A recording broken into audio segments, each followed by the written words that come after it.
Hi, I'm Rebecca from the Bannock County Court Assistance Office, and I'm going to go over really quick with you how to fill out your judgment or decree of either paternity, custody, and visitation, or for a modification.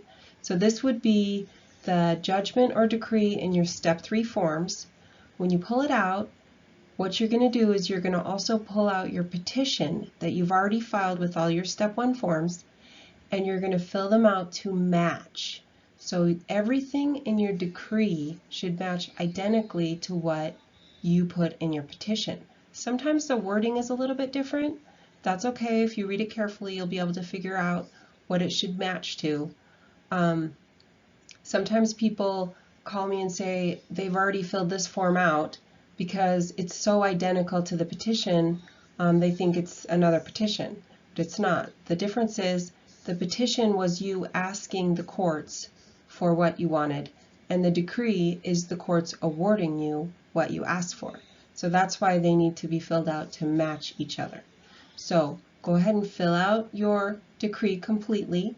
It should have the parenting plan attached. If you had a parenting plan in your original petition, you should have a parenting plan attached also to this one. When you have it filled out the best that you can, go ahead and scan it in and email it to me, and I'll double check it for you, and I'll go through and make sure that it matches also. Next, when you're filling out your motion and affidavit for entry of judgment, you'll go ahead and fill this top part out. Again, this should be really familiar to you. You're just copying the same way you've done this top part on all your other forms.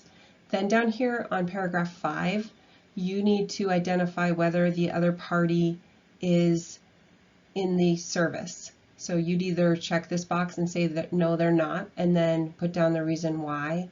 You could put something like they've been discharged, or they're not currently enlisted, or never have been enlisted, whatever fits your circumstance. Or if they are in the service, you could identify up here at the top of the page that they, what their situation is.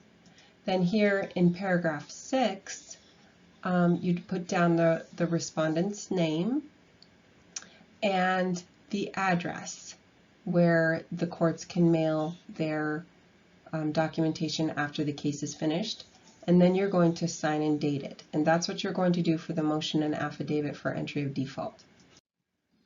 For the default form, you're going to fill this out just like you did on all the other forms, and then here you're going to identify whether or not the other person you served was the respondent or the petitioner, and then you're going to put their name here. And then you'll leave this bottom signature line blank. This is where the judge will sign it, awarding you a default judgment.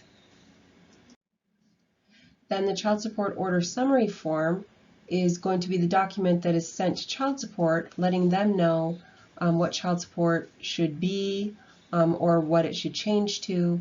So you're going to fill out this first line, put the case number in the county.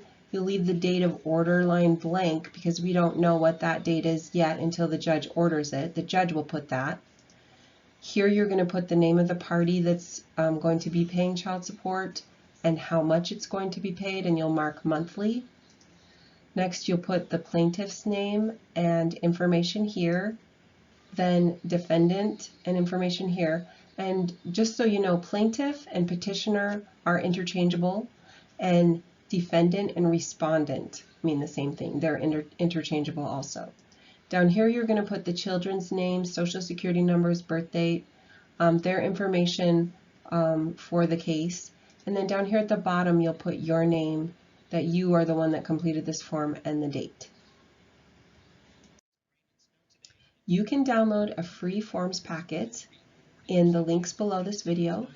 You can access all the Court Assistance Office forms at www.courtselfhelp.idaho.gov, and additional resources are available at www.bannockcounty.us/courts/court assistance. Thank you, and we look forward to assisting you.